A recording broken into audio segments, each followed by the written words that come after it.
Hey, Apostles family, I just want to give you a quick reminder that this Wednesday, we are calling our church to participate in a day of fasting and prayer. And you can participate in a few ways. One is to fast, whether it's one meal or all meals. And when you do that, you would use that time to pray instead of just working through your meal and going hungry, but you would use that time to pray. We're not just experiencing hunger that day, we're trying to experience a hunger and need for God in that day. The second way you can participate is to join one of our prayer gatherings. We're meeting at 7 a.m. and at noon. We're meeting at 7 a.m. Instead of eating breakfast, we're going to pray together. And at midday, we usually have midday prayer every day during the weekday, but especially if you're fasting, that you would make that time a time to gather with other brothers and sisters and pray. And we're going to be praying for four things.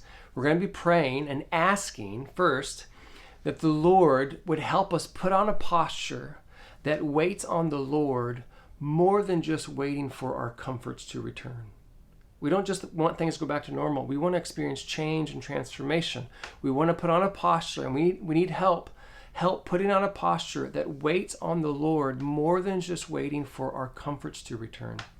Second, as we feel our comforts empty out, and that's what we're feeling these days, as we feel our comforts empty out, that we would experience the fullness of God and His comfort. Right? As we experience less and less comfort, we want to experience more and more fullness of God and His comfort.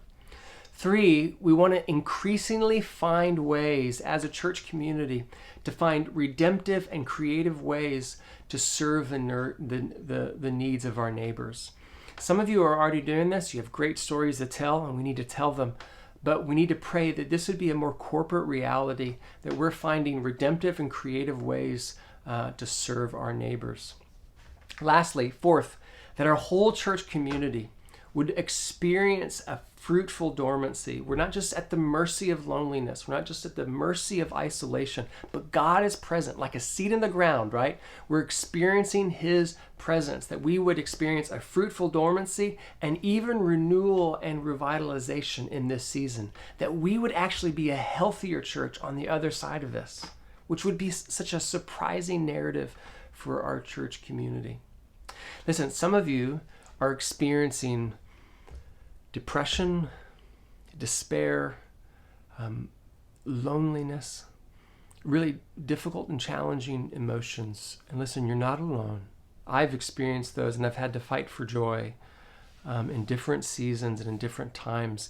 And I think this Wednesday will be an important time, whether you are doing great or you're experiencing really challenging emotions. This is going to be a really great day for both of us, all of us, to get together and pray and ask for God to help us. We're in a wilderness, but the Lord is known for being a God who prepares a table before us in the wilderness, who provides bread and water and food and His presence for us, even in the most challenging of times. So let's gather together, let's fast together and pray and see what God might do.